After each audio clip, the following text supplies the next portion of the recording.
win your public battles until you have perfected your private worship.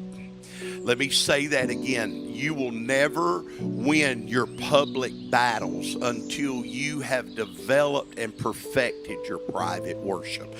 Now, let me explain to you what that means. Worship does not come out of learning to bow down or to kneel down or to dance a Pentecostal dance. That is an expression of praise, an expression of worship, but that is not really biblical worship. Biblical worship is really submission and surrender. Your surrender and submission to God does not come out of religious instruction. It comes out of a revelation of who He is. Really expressive praise how we worship God publicly or to come out of a revelation of who He is, not out of I'm Pentecostal, I'm charismatic, I was raised in a Pentecostal church that raised their hand.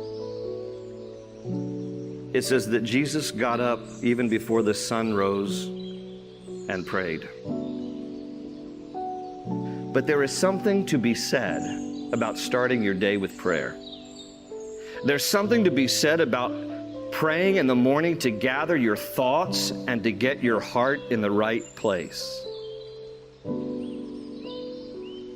I'm just used to expressive worship. Your worship should not come out of your tradition. Your praise should not come out of tradition, but it should come out of your revelation of who He is.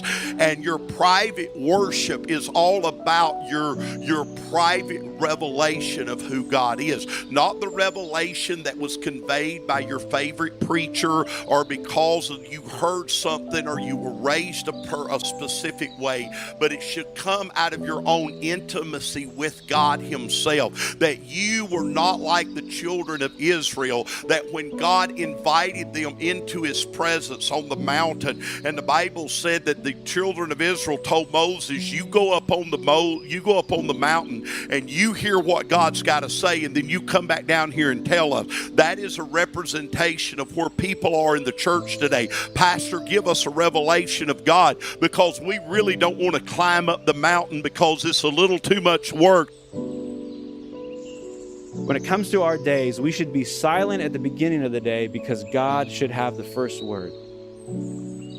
How might our mindset change? How might we begin to handle our distractions differently if we embraced this kind of practice? Just a few moments of your day, 5 minutes of just, God, I'm going to be with you. God, I'm going to sit here with you. Would you move inside of me? It's just a moment for you to be and to be with God.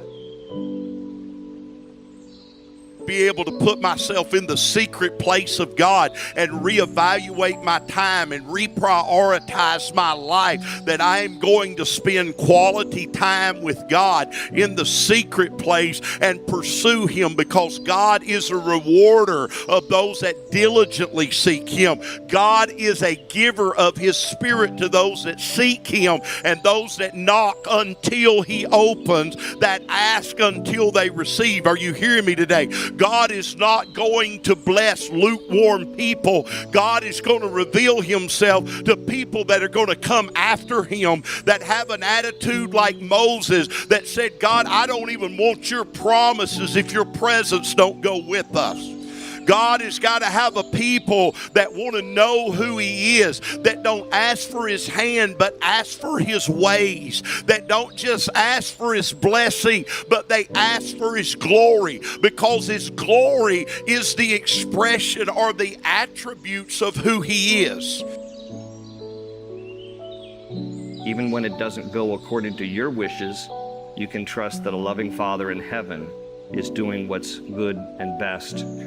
And in the end, though it may not make sense this side of heaven, what I know in part, then I will know fully, even as I'm fully known. So one day, the things that don't necessarily make sense now, we'll be able to understand then. In the meantime, I have to just trust I have a good and loving Father who has my best interest at heart.